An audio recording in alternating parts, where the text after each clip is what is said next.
ஒரே கூட்டமா இருக்கு. எவ்வளவு கூட்டம் இருந்தாலும் உனக்கு என்ன? சொன்னதை செய். ஓகே. நம்ம என்ன வேலையா செய்ய போறோம்? சும்மா பார்க்க போறோம். இருக்கட்டும், அதுக்கு நம்மளுக்கு என்ன சம்பந்தம்?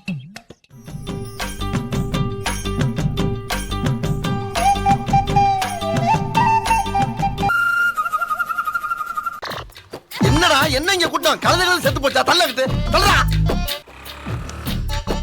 ஆஹா, இந்த மறுபடியும் ஆரம்பிச்சான்ல.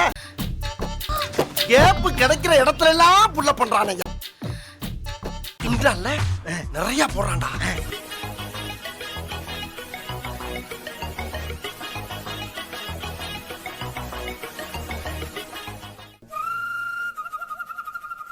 ஆஹா, போட்டான்டா நங்கூரத்தை.